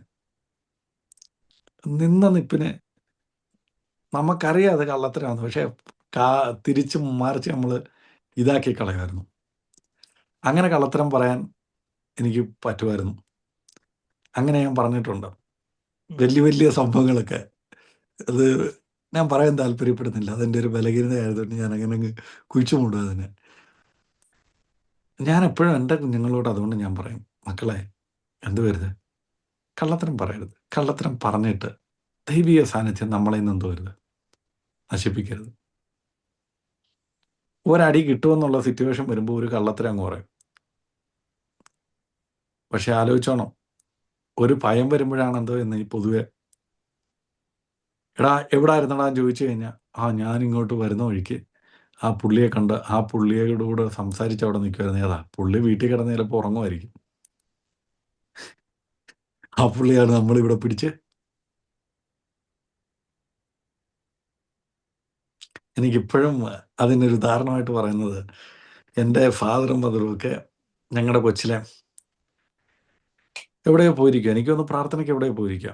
അപ്പം ഞാൻ വീട്ടിലുണ്ട്. അപ്പം നമ്മളാണെങ്കിൽ സമയം കിട്ടിയ സൈക്കിൾ എടുത്തുകൊണ്ട് പുറത്തൊക്കെ എടുത്തുകൊണ്ട് ചവിട്ടും. ഇത് അപ്പന് നല്ലപോലെ അറിയാം. അപ്പം ഞാനെന്തോ ചെയ്തു, ഇവർ പോയ സമയത്ത് അന്ന് ഞാൻ മാത്രമേ വീട്ടിലുള്ളൂ. എനിക്ക് തോന്നുന്നു എനിക്ക് പനിയോ ജലദോഷം ഏതാണ്ടൊക്കെ ആയതുകൊണ്ട് നമ്മളെ കൊണ്ടുപോയില്ല പ്രാർത്ഥനയ്ക്ക്. ബാക്കി എല്ലാവരും പ്രാർത്ഥനയ്ക്കൊക്കെ പോയി വരുമ്പോഴത്തേനും ഞാനിവിടെ കിടന്ന് സൈക്കിള് തകർത്ത് ചവിട്ടുക. അതുവഴി ഇതുവഴിയൊക്കെ സൈക്കിളൊക്കെ ഓടിച്ച് ഏറ്റവും ലാസ്റ്റ് ഇവർ വരുന്നൊരു ഏകദേശം സമയമുണ്ടല്ലോ, അതൊക്കെ ആയപ്പോഴത്തേനും ഞാൻ സൈക്കിളൊക്കെ ഞങ്ങളുടെ അവിടെ ഒരു വീട്ടിൻ്റെ പുറകിൽ ഒരു തൊഴുത്തുണ്ട്, അവിടെ സൈക്കിൾ ഷെഡായിട്ട് അതാ യൂസ് ചെയ്യുന്നത്, അവിടെ കൊണ്ടുപോയി വെച്ചു. സൈക്കിളൊക്കെ പൂട്ടി താക്കോലൊക്കെ ഇരുന്നെടുത്ത് കൊണ്ടുപോയി തൂക്കി വെച്ചു. എന്നിട്ട് നമ്മളാളാരാ മോൻ മിറ്റമൊക്കെ അങ്ങ് തൂത്തു. അത് സൈക്കിളെ ചവിട്ടി തന്നെ പാടറിയില്ലല്ലോ, കാര്യം ഇങ്ങനെ വീട്ടിൽ ചവിട്ടിക്കൊണ്ടിരിക്കുക. ഇതറിയാതിരിക്കാൻ ഞാനെന്തോ ചെയ്തു, ഇതാക്കി. പക്ഷെ ഞാൻ കാണിച്ച വലിയൊരു മണ്ടത്തരമുണ്ട്. എന്താണെന്നറിയോ, സൈക്കിള് ഗേറ്റിൻ്റെ അടുത്ത് വെച്ചിട്ടാണ് ഞാൻ ഈ മിറ്റം തൂത്തത്. തൂത്ത് കഴിഞ്ഞിട്ട് ഈ തൂത്തെടുത്തോടാണ് നേരെ സൈക്കിൾ ഷെഡിൽ കൊണ്ടുവെക്കേണ്ടത്. ഇത് ഞാൻ മറന്നുപോയി. ഈ ഒരു പാട് തൂത്ത് കളയാൻ ഞാൻ മറന്നുപോയി. ബാക്കിയുള്ളതെല്ലാം ഞാൻ നല്ലോട്ട് തൂത്ത് ഇതാക്കി ഒക്കെ കഴിഞ്ഞിട്ട് വീട്ടിൽ വന്നിങ്ങനെ ഇരുന്നു. അപ്പോൾ അപ്പം വന്ന ഉടനെ ചോദിച്ചേട്ടാ ആരാടാ ഇവിടെ വന്നേ? അപ്പം ഞാൻ വിചാരിച്ചു, ദൈവമേ പണി പാളിയല്ലോ, ഇതിപ്പോൾ ആരാന്ന് പറയും. അപ്പം ഞങ്ങൾക്ക് ട്യൂഷൻ എടുക്കുന്ന ഒരു ടീച്ചറുണ്ട്. അപ്പം ഞാൻ പറഞ്ഞു, ആ ടീച്ചറുടെ മോനാ എന്ന് പറഞ്ഞു. കാര്യം അവനൊരു സൈക്കിളുണ്ട്. സൈക്കിളെന്ന് വെച്ചാൽ പുള്ളി വല്ലപ്പോഴും കൂട്ടുകാരുടെ സൈക്കിളിലൊക്കെ ഇവിടെ വരും, ഞങ്ങളുടെ വീട്ടിൽ വരും. പുള്ളിക്ക് സ്വന്തമായിട്ട് സൈക്കിളില്ല, ആരുടെയും സൈക്കിളിലൊക്കെ ഇവിടെ വരും. പുള്ളിക്ക് സൈക്കിൾ ഉണ്ടോ എന്ന് പോലും എനിക്കറിയത്തില്ല. അപ്പം ഞാൻ ചുമ്മാതെ പറഞ്ഞു, ഈ പയ്യൻ വന്നെന്ന് പറഞ്ഞു. ആരോട് പറഞ്ഞു? അപ്പനോട്. അപ്പം അപ്പൻ ചോദിച്ചു, അവനെന്തിനാ ഇപ്പോൾ വന്നേ? അപ്പം ഞാൻ പറഞ്ഞു ഇതുപോലെ. അപ്പം എൻ്റെ ചേട്ടൻ 10ാം ക്ലാസ്സിലാണ്. ചേട്ടൻ്റെ ഇംഗ്ലീഷ് ബുക്ക് മേടിക്കാൻ വേണ്ടി വന്നതാണ്. എന്നിട്ട് എൻ്റെ അടുക്കൽ ചോദിച്ചു, നീ കൊടുത്തോ? ഞാൻ പറഞ്ഞു കൊടുത്തില്ല. കണ്ടോ, ഒരു കള്ളത്തിൽ ഇപ്പോൾ എത്ര എണ്ണമായി. ആ പുള്ളിക്കാരൻ ഇവിടെ വന്നു എന്നായി, പുള്ളി വന്നിട്ട് ഇംഗ്ലീഷ് ബുക്ക് ചോദിച്ചു എന്നായി. അപ്പോൾ ഇപ്പം ഓക്കെ എന്നൊക്കെ പറഞ്ഞ് പിറ്റേ ദിവസം ഞങ്ങളെ ട്യൂഷൻ പഠിപ്പിക്കാൻ വേണ്ടി ഈ ടീച്ചർ വന്നു. ടീച്ചർ വന്നപ്പോഴത്തേന് കാര്യം അപ്പൻ അന്നൊരു ഏതാ ഇച്ചിരി ഹെൽപ്പിംഗ് മെൻറ്റാലിറ്റി ഒക്കെ ഉള്ളൊരു മനുഷ്യനാണ്. അപ്പം അപ്പം വിചാരിച്ച് പാവ ഈ പയ്യന് ഇംഗ്ലീഷിൻ്റെ ബുക്കില്ല, എങ്കിൽ ഒരെണ്ണം അവന് മേടിച്ചു കൊടുത്തേക്കാന്ന് പറഞ്ഞ് ടീച്ചറിനോട് ചോദിച്ചു, ടീച്ചറെ മോൻ ഇംഗ്ലീഷ് ബുക്കില്ലേ? ഞാൻ പറഞ്ഞു. ടീച്ചർ പറഞ്ഞു ഉണ്ടല്ലോ. അല്ല ഇന്നലെ വൈകുന്നേരം അവൻ ഇവിടെ വന്ന് ഇത് വിട്ട് സെൽവിൻ്റെ ഇംഗ്ലീഷ് ബുക്ക് ചോദിച്ചല്ലോ. അവൻ വന്ന് അങ്ങനെ ചോദിച്ചു? അതച്ചാ എനിക്കറിയത്തില്ല, ഞാൻ അവനോട് നാളെ ചോദിച്ചിട്ട് പറയാം. പിന്നെ നാളത്തെ അവസ്ഥ എന്തുമായിരിക്കും നിങ്ങൾക്ക് ഊഹിക്കാമല്ലോ. അത് ഞാൻ അത്രയും പറഞ്ഞെങ്കിൽ വിടുക. കണ്ടോ, ആരടാ ഇവിടെ വന്നതെന്ന് ചോദിച്ച ഭയത്തിൽ എന്തെല്ലാം കാര്യമാണ് ഞാൻ പറഞ്ഞതെന്ന് ഞാൻ ഒപ്പിച്ചതെന്ന് നിങ്ങൾക്ക് മനസ്സിലായല്ലോ. എന്ന് പറഞ്ഞതുപോലെ മിസ്രൈമിലേക്ക് എന്ന് അവരെന്നെ കൊല്ലുമെന്നുള്ളൊരു ചെറിയ ഭയം, വിശ്വാസം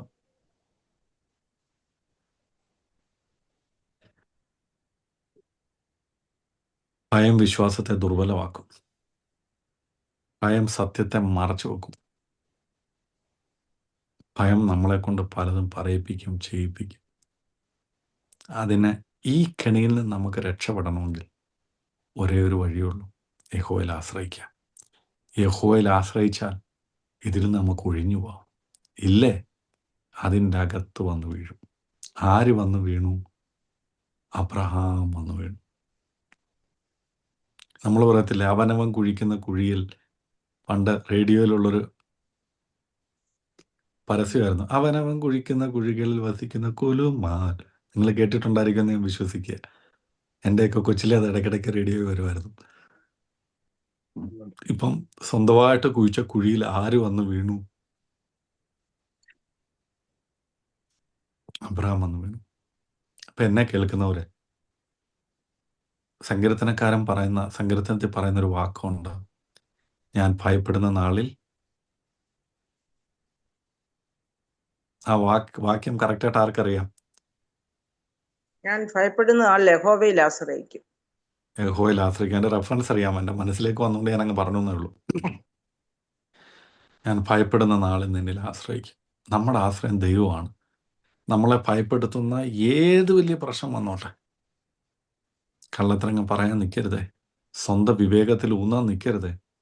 ദൈവകരങ്ങളിലേക്ക് നമ്മളെ ഒന്ന് താഴ്ത്തി സമർപ്പിച്ചുകൊണ്ട് ദൈവത്തോട് പറയണം, കർത്താവേ, എനിക്ക് ഭയമാണ്.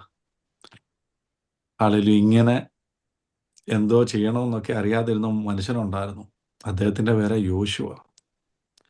ദൈവം യോശുവയെ ബലപ്പെടുത്തുന്ന ഒരു വാഗ്ദത്തമുണ്ട്, ഒരു പ്രോമിസ് ഉണ്ട്, ഒരു ബലപ്പെടുത്തലുണ്ട്. എന്താണെന്നറിയോ? ദൈവം യോശുവോട് പറഞ്ഞ കാര്യം എന്താ? കൈവിടുകയുമില്ല, ഉപേക്ഷിക്കുകയുമില്ല. ഞാൻ നിന്നെ കൈവിടത്തില്ല, ഉപേക്ഷിക്കത്തില്ല. എന്നിട്ട് പറയാണ്, ഒരു മനുഷ്യനും നിന്റെ എതിരെ എന്തത്തില്ല, നിന്റെ നേരെ നിൽക്കുകയില്ല. നിൽക്കത്തില്ല, നിൽക്കത്തില്ല, നിൽക്കത്തില്ല. യെശയ്യാവിൻ്റെ പുസ്തകം 41-ാം അധ്യായം 10-ാം വാക്യം വേഗത്തിലൊന്ന് വായിച്ചോട്ടെ. 41:10. ഭയപ്പെടേണ്ട, ഞാൻ നിന്നോട് കൂടെയുണ്ട്. ഭ്രമിച്ചു ഭ്രമിച്ചു നോക്കേണ്ട, നോക്കേണ്ട, ഞാൻ നിന്റെ ദൈവമാകുന്നു. ഞാൻ നിന്നെ ദൈവത്തെ ശക്തിപ്പെടുത്തും. ഞാൻ ഞാൻ നിന്നെ നിന്നെ സഹായിക്കും. എന്റെ ഉം, നീതിയുള്ള വലം കൈ കൊണ്ട് ഞാൻ നിന്നെ താങ്ങും. ഉം. അത് കഴിഞ്ഞിട്ട് അതൊക്കെ പറഞ്ഞു കഴിഞ്ഞിട്ട് ഇങ്ങോട്ട് വന്നിട്ട് ആ അധ്യായത്തിന്റെ അവസാനം പറഞ്ഞു നിർത്തുന്ന കാര്യമുണ്ട്. എന്താണെന്നറിയോ? ബാല്യക്കാരോ ക്ഷീണിച്ച് തളർന്നു പോകും. ക്ഷീണിച്ച് തളർന്നു പോകും, യൗവനക്കാരോ യൗവനക്കാര് പക്ഷേ യഹോവയെ കാത്തിരിക്കുന്നവർ ശക്തിയെ പുതുക്കും. അവർ കഴുകന്മാരെ പോലെ കടിച്ചു കയറും. ആ അപ്പം ക്ഷീണിച്ചു പോകാൻ നമുക്ക് ആ ഈ വാക്യമൊക്കെ നമുക്കറിയാം. പക്ഷെ പരീക്ഷ വരുമ്പോൾ നമ്മൾ പേടിച്ച് നമ്മുടെ വിശ്വാസമൊക്കെ തകർന്ന് വിശ്വാസ ദുർബലമായിട്ട് അതേ പിടിച്ചിരിക്കാൻ പല വഴികളും ആലോചിച്ച് ഒക്കുവാണെങ്കിൽ കുറച്ച് കള്ളത്തരമൊക്കെ പറഞ്ഞ് നമ്മൾ എന്തു ചെയ്യും? ഇങ്ങനെ അങ്ങ് പോവും. അങ്ങനെയെങ്കിൽ ഇന്ന് എന്നെ കേൾക്കുന്നവരെ, നമുക്ക് മാത്രമല്ല, നമ്മുടെ പൂർവ്വപിതാവായ വിശ്വാസത്തിൻ്റെ വീരനെന്ന് നമ്മൾ പറയപ്പെടുന്ന അബ്രഹാമിന് എന്തോയിട്ടുണ്ട്? ജീവിതത്തിൽ ഇങ്ങനെയൊക്കെ ഉണ്ടായിട്ടുണ്ട്. അത് ദൈവവചനത്തിൽ എഴുതി വച്ചിരിക്കുന്ന എന്തിനാണെന്നറിയാവോ? തൻ്റെ മക്കളായ നമ്മൾ, വിശ്വാസികളായ നമ്മൾ ഈ ഒരു അവസ്ഥയിൽ കൂടെ കടന്നു പോകുമ്പോൾ ഇതിനെ എങ്ങനെ നേരിടണമെന്ന് ദൈവവചനം നമ്മളെ പഠിപ്പിക്കുക. ഇപ്പം മൂന്നാമത്തെ കാര്യമായിട്ട് ഞാൻ പറഞ്ഞത് ഭയം വിശ്വാസത്തെ എന്തോ ചെയ്യുന്നു? തൻ്റെ ജീവിതത്തിലെ വിശ്വാസത്തെ ദുർബലമാക്കി കളഞ്ഞു. തന്നെ കള്ളത്തരങ്ങൾ, അർത്ഥസത്യങ്ങൾ, കള്ളത്തരമാണോ എന്ന് ചോദിച്ചാൽ അല്ല, തൻ്റെ ഭാഷയിൽ പറഞ്ഞാൽ അത് അർത്ഥസത്യമാണെന്ന് പറഞ്ഞത്. അർത്ഥസത്യങ്ങളൊക്കെ പറഞ്ഞ് താനിങ്ങനെ ജീവിതം മുന്നോട്ട് പോയി. നമ്മൾ വായിച്ചതുപോലെ ഈ കെണിയിൽ പോയി ആരിപ്പോൾ വീണിരിക്കുക? അബ്രഹാം വീണിരിക്കുക. അബ്രഹാം വീണിരിക്കുക. ഇനി അടുത്തൊരു കാര്യം നമുക്ക് ഇതിൻ്റെ അകത്തൊന്ന് അറിയാനുള്ളത്, അടുത്ത കാണുന്നത്, സാറായി ഇപ്പം എവിടെ പോയി? ഫറവോന്റെ കൊട്ടാരത്തിലേക്ക് പോയി. നമ്മുടെ പിഴവുകൾ അല്ലെങ്കിൽ തെറ്റുകൾ മറ്റുള്ളവരെ എന്തോ ചെയ്യും? അത് ബാധിക്കും. അതവർക്ക് ബാധയായിട്ട് വരും. ഇപ്പം അബ്രഹാം എടുത്തൊരു തീരുമാനം, വാഗ്ദത്തം ഉണ്ടായിട്ടും ഈ പരീക്ഷയിൽ അകപ്പെട്ടു പോയപ്പോൾ ദൈവമുഖത്തേക്ക് നോക്കാതെ സ്വന്തം ബുദ്ധി കൊണ്ട് തീരുമാനങ്ങൾ എടുത്തത് മൂലം തന്നിലുള്ള ഭയത്താൽ താൻ കാണിച്ചു കൂട്ടിയ കാര്യങ്ങൾ മൂലം ഇപ്പം ബാധിക്കപ്പെട്ടിരിക്കുന്നത് ആരാ? സാറ. സാറ മാത്രമാണോ? ഫറവോന്റെ കുടുംബത്തെയും ദൈവം എന്തോ ചെയ്തു? ആ വാക്യം ഒന്ന് വായിക്കാമോ?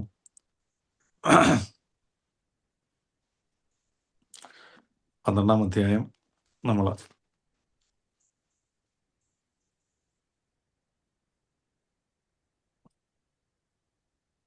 അവളുടെ 17-ാം വാക്യം. അബ്രാമിന്റെ ഭാര്യയായ സാറായി നിമിത്തം യഹോവ ഫറവോനെയും അവന്റെ കുടുംബത്തെയും അത്യന്തം ദണ്ഡിപ്പിച്ചു. കണ്ടോ? അത്യന്തം എന്തോ ചെയ്യുക? ഇപ്പൊ ആരൊക്കെയാ ദണ്ഡിച്ചിരിക്കുന്നത്? സാറായ സാറ, ഫറവോന്റെ ഫറവോന്റെ കുടുംബം, പോരാത്തതിന് ഭർത്താവായ അബ്രഹാം. നിങ്ങൾക്ക് തോന്നുന്നുണ്ടോ സാറായെ ഫറവോന്റെ കൊട്ടാരത്തിൽ വിട്ടിട്ട് ഈ പുള്ളി സുഖമായിട്ട് ഡിന്നറൊക്കെ കഴിച്ച് കിടന്ന് ഉറങ്ങുമായിരിക്കും? വേദനിച്ചിരിക്കുക. കണ്ടോ?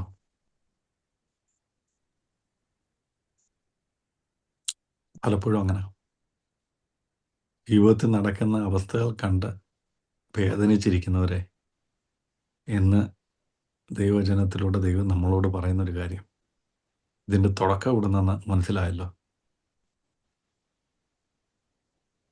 കാര്യം എന്താണെന്ന് ഞാൻ പറഞ്ഞു വന്നപ്പോഴേ നിങ്ങൾക്ക് പിടികിട്ടിയല്ലോ. വാക്തത്വം ഉണ്ടായിട്ടും ജീവിതത്തിൽ വന്ന പരീക്ഷകളിൽ ദൈവാശ്രയമില്ലാതെ സ്വന്തം കാര്യത്തിൽ തീരുമാനങ്ങൾ എടുത്ത് ഭയപ്പെന്ന കെണിയിൽ വീണുപോയത് കൊണ്ട് ഇപ്പൊ രാത്രി ഉറങ്ങാൻ പറ്റുന്നില്ലെന്നേ. രാത്രി കരയുക, കരച്ചില്ല. ഇങ്ങനെയൊക്കെ ജീവിതത്തിൽ വന്നു പോയല്ലോ എന്നൊക്കെ.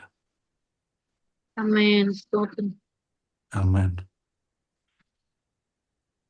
അപ്പം ഇതൊക്കെ ഒരു ചർച്ച ആയിരുന്നെങ്കിൽ, ഞാനിപ്പം നിങ്ങളുടെയൊക്കെ തലയിലൊന്ന് കൈവച്ചിട്ടാണ് ഇത് പറയുന്നതെങ്കിൽ, ഞാൻ ആദ്യം പറഞ്ഞു കൂട്ടി ഇപ്പോൾ ഹല്ലേലൂയ ഇപ്പം വന്നേനെ, ഇപ്പൊ സ്തോത്രം വന്നേനെ, നിങ്ങൾ കൈയടിച്ചേനെ, ഈ പുള്ളി പ്രവാചകനാണെന്ന് നിങ്ങൾ. പക്ഷെ ഇത് ദൈവവചനമാണേ. ദൈവവചനം നമ്മളോട് സംസാരിക്കുക. അബ്രഹാമിന്റെ ലൈഫിലൂടെ നമ്മൾ പഠിക്കേണ്ട കാര്യങ്ങൾ ദൈവം നമ്മളെ പഠിപ്പിക്കുക. നമ്മൾ പഠിപ്പിക്കണം, നമ്മുടെ തലമുറകളെ പഠിപ്പിക്കണം. സത്യം വന്നിട്ട് ഛേദം വന്നാലും എന്ത് കരുതാം? മാറരുത്. പാപത്തെ നമ്മൾ എന്ത് ചെയ്യണം? പ്രാണത്തെ ആകത്തോളം.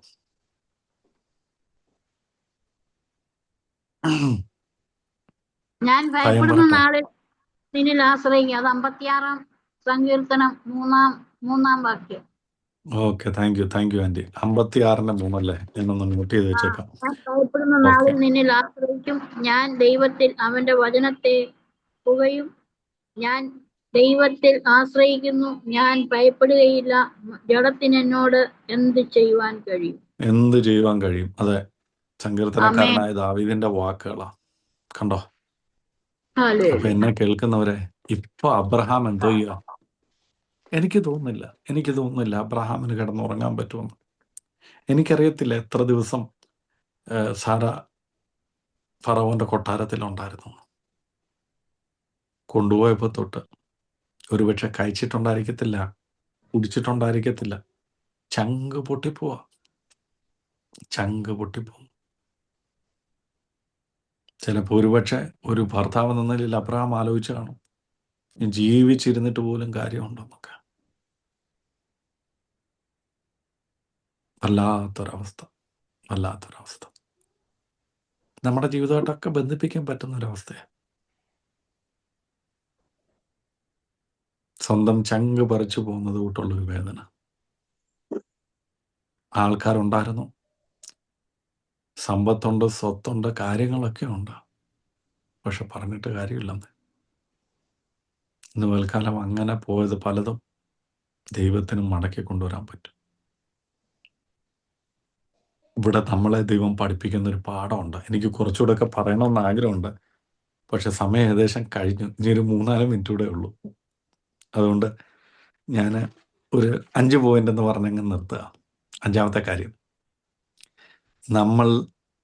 നമുക്ക് തെറ്റുപറ്റിയാലും ദൈവം തൻ്റെ വാഗ്ദത്തങ്ങളിൽ വിശ്വസ്തനായിട്ട് അവിടെ നിലനിൽക്കും.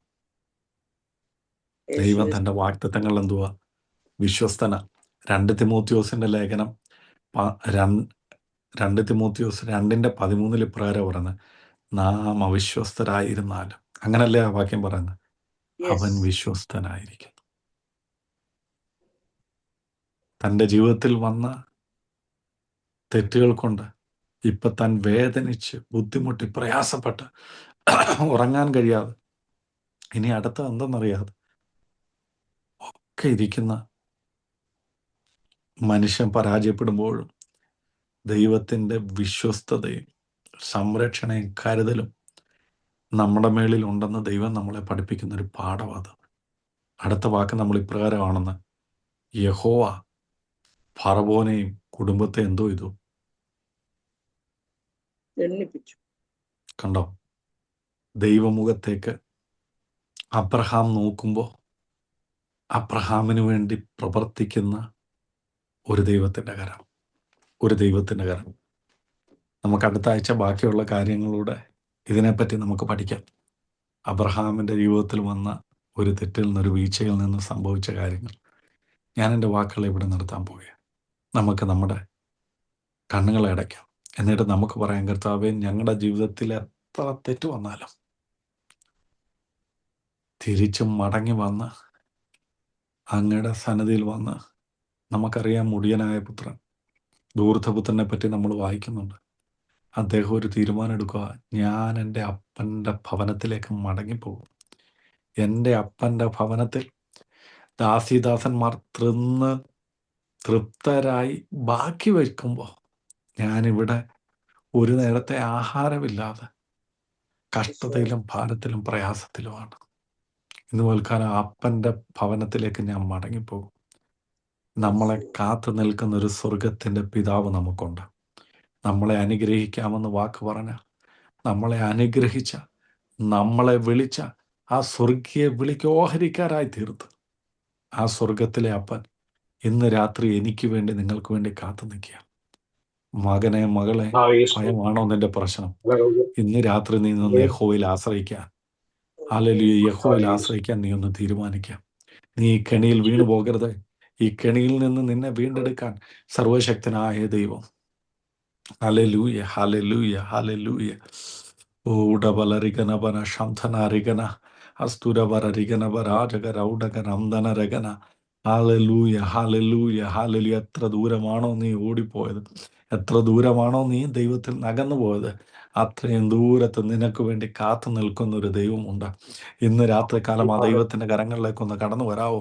എന്നിട്ട് ആ ദൈവത്തോടൊന്ന് പറഞ്ഞു തുടങ്ങാവോ, കർത്താവെ, എന്നോടൊന്ന് ക്ഷമിക്കണമേ. കർത്താവെ, ഞാൻ പല കള്ളത്തരങ്ങൾ പ്രവർത്തിച്ചു പോയി. സ്വന്തം ബുദ്ധി കൊണ്ട് ഞാനിങ്ങനെ പലതും ചിന്തിച്ചു. കർത്താവെ, അങ്ങയിൽ ഇന്ന് രാത്രി ഞാനൊന്ന് ആശ്രയിക്കുക. ഞാൻ ഭയപ്പെടുന്ന നാളിൽ അങ്ങിൽ ഞാൻ ആശ്രയിക്കുമെന്ന് സങ്കീർത്തനക്കാരൻ പറഞ്ഞതുപോലെ അങ്ങിൽ ഞാൻ ആശ്രയിക്കുകയാണപ്പാ. കർത്താവെ, എൻ്റെ സ്വന്തം ബുദ്ധിയിൽ ഞാൻ പലതും ചെയ്തു പോയി, എൻ്റെ സ്വന്തം ജ്ഞാനത്തിൽ ഞാൻ പലതും ചെയ്തു പോയി. എന്നാൽ ഇന്ന് ഞാൻ അകപ്പെട്ടിരിക്കുന്ന ഈ അവസ്ഥയിൽ കർത്താവെ, ഇതിൽ നിന്ന് പുറത്തു വരാൻ ആവശ്യമാകുന്ന ദൈവിക ജ്ഞാനം എനിക്ക് നൽകണം, ദൈവിക ജ്ഞാനം എനിക്ക് നൽകണം. എന്നെ ശക്തനാക്കുന്നവൻ മുഖാന്തരം സകലത്തിനും മതിയായവനാണെന്ന് ഞാൻ അറിയുന്നു. കർത്താവ്, സമൃദ്ധിയിലും ഹല്ലേലൂയ, ദുഃഖത്തിലും ഹല്ലേലൂയ, ഭാരത്തിലും പ്രയാസത്തിലും കർത്താവ് എന്നെ ശക്തീകരിക്കാൻ കഴിയുന്ന, എന്നെ കൈപിടിച്ചുയർത്താൻ കഴിയുന്ന ആ ദൈവത്തിൻ്റെ ശക്തി ഇന്ന് എനിക്ക് വേണം. Hallelujah, hallelujah, hallelujah, hallelujah. ഞങ്ങൾ മടങ്ങി വരികയാണപ്പ. കർത്താവെ, ഞങ്ങൾ ഭാരപ്പെട്ട് പ്രയാസപ്പെട്ട് ദുഃഖിച്ചിരിക്കുന്ന ഈ അവസ്ഥയിൽ കർത്താവെ, ഹല്ലേലൂയ, ഉറങ്ങാൻ കഴിയാത്ത ഭാരപ്പെട്ടിരിക്കുന്ന കർത്താവെ, ഈ പരീക്ഷയിൽ കർത്താവെ, ഹല്ലേലൂയ, ഞങ്ങൾ അങ്ങയുടെ മുഖത്തേക്ക് നോക്കും. ഞങ്ങളുടെ വിശ്വാസത്തിൻ്റെ തീവ്രത, സ്ഥിരത ഉളവാക്കുന്നതായി മാറട്ടെ, സ്ഥിരത ഉളവാക്കുന്നതായി മാറട്ടെ. Hallelujah, hallelujah, hallelujah, hallelujah. എല്ലാവരും കണ്ണുകൾ അടച്ച് പ്രാർത്ഥിച്ചുകൊണ്ടിരിക്കുമ്പോൾ ദൈവാത്മാവ് പ്രേരിപ്പിക്കുന്ന ഒരാൾ ദയവായി പ്രാർത്ഥിച്ചാലും. അസ്തുര പൗഡാരികനെ ഉടബലരികന പരതുനകരസ്തം പൗഡൽ ഖനകാരികന. ആമേൻ, ആമേൻ, ആമേൻ. പരിശുദ്ധമാവേ, അങ്ങയുടെ സാന്നിധ്യം, അങ്ങയുടെ സാന്നിധ്യം, അങ്ങയുടെ സാന്നിധ്യം. Yes, yes, yes, yes, yes, yes. കർത്താവെ ഇന്ന് രാത്രി കാലം കർത്താവെ സന്നിധിയിലേക്ക് ഞങ്ങൾക്ക് വരുവാൻ തന്ന കൃപകൾക്കായി സ്തോത്രം. അബ്രഹാമിനെ കുറിച്ച് ഞങ്ങൾ ദിവസങ്ങളിൽ പഠിച്ചുകൊണ്ടിരിക്കുന്നു കർത്താവെ. ഇന്ന് രാത്രിക്കാലം കർത്താവെ അബ്രഹാമിന്റെ ജീവിതത്തിനെ കുറിച്ച് ഞങ്ങൾ പഠിച്ചപ്പോൾ അത് കർത്താവെ ഞങ്ങളുടെ ജീവിതത്തിൽ പലവിധമായ തെറ്റുകളും കുറവുകളും എല്ലാം വന്നുപോയ സമയങ്ങളുണ്ട് കർത്താവെ. ഹല്ലേലൂയ.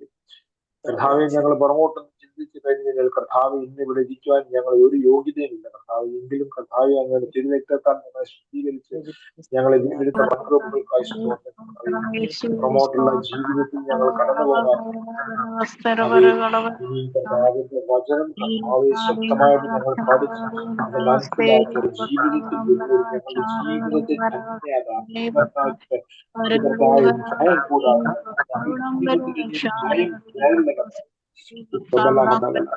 ജീവിതത്തിൽ ഭയം ആവശ്യമില്ല. ഭയം പൂർണ്ണമായിട്ട് ഇതിന്റെ നാമത്തിൽ ആശ്രയിച്ചുള്ള ആ ഒരു ജീവിതം തന്നിൽ ഭരമേൽപ്പിച്ചതുപോലെ കർത്താവ് ഞങ്ങളിലേക്ക് ഭരമേൽപ്പിച്ചു.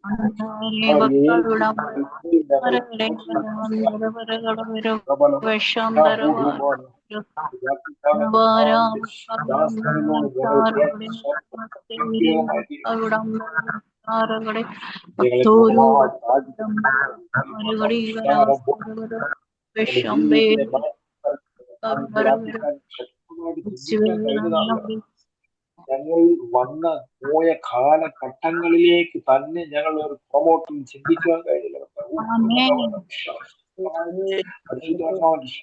ശക്തമായിട്ട് സംസാരിച്ചു, വ്യക്തമായിട്ട് ശക്തമായിട്ട് ഇന്ന് രാത്രി സംസാരിച്ചു. ഞങ്ങളുടെ ജീവിതത്തിന്റെ ഓരോ മുറിവുകളെ കർത്താവിന്റെ വചനത്താൽ അത് ഉണക്കിയെടുക്കും. അത് കറക്റ്റായിട്ടുള്ള அந்த രീതിയിൽ തന്നെ ഞങ്ങൾക്ക് അനുഗ്രഹമാണ് ഞങ്ങളുടെ ജീവിതം. ഞങ്ങളുടെ ലോകത്തിൽ ഈ ഭൂലോകത്തിൽ എത്ര കാലം ഉണ്ടോ അത്രയും കാലം ഞങ്ങളുടെ ജീവിതം ഇന്നത്തെ ഈ വചനം വലിയൊരു അർത്ഥവത്താണ്. അബ്രഹാം ആ വിഷമിച്ച വേദനകൾ, ആ ഒരു വേദന ഞങ്ങളുടെ ജീവിതത്തിൽ പലപ്പോഴും ഞങ്ങൾ അനുഭവിച്ചിട്ടുണ്ട്. അത് പല രീതിയിൽ പല വിധത്തിൽ ഞങ്ങൾ അനുഭവിച്ചിട്ടുണ്ട്. ഇന്ന് ആദ്യകാലം ഞങ്ങളെല്ലാം ഞങ്ങളെ തന്നെ പൂർണ്ണ സമർപ്പിച്ച് അപ്പന്റെ പാദപീഠത്തിലേക്ക് ആയിരിക്കുന്നു. ആദ്യകാലം കർത്താവിന്റെ വചനത്തിൽ കർത്താവ് ഞങ്ങൾക്ക് കേൾപ്പിച്ചു തന്ന കർത്താവിന്റെ സ്തോത്രം. കുടുംബത്തെ അനുഗ്രഹിക്കുന്നു.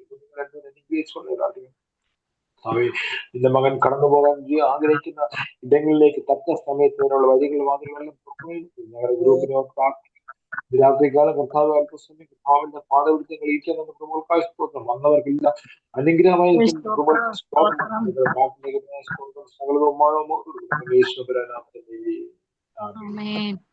ആമേൻ ആമേൻ. ദൈവം എല്ലാവരെയും ധാരാളമായിട്ട് അനുഗ്രഹിക്കട്ടെ. ഓർക്കുക, ഭയം നമ്മളിൽ നിന്ന് നീങ്ങിപ്പോട്ടെ. ദൈവാശ്രയത്താൽ മാത്രമേ ഭയം നമ്മളിൽ നിന്ന് പോകത്തുള്ളൂ. ഭയം നമ്മുടെ ജീവിതത്തിൽ വന്നാൽ നമ്മുടെ വിശ്വാസം തകർന്നു പോകും. വിശ്വാസത്തിൽ നമ്മൾ ശോഷിച്ചു പോകും. ഈ പ്രതിസന്ധി ഘട്ടങ്ങളിൽ ദൈവത്തിൽ ആശ്രയിച്ച് മുന്നേറുവാൻ ദൈവം എല്ലാവരെയും ധാരാളമായിട്ട് അനുഗ്രഹിക്കട്ടെ. ആമേൻ ആമേൻ ആമേൻ ആമേൻ. അടുത്ത ആഴ്ച കാണാം. Thank you very much.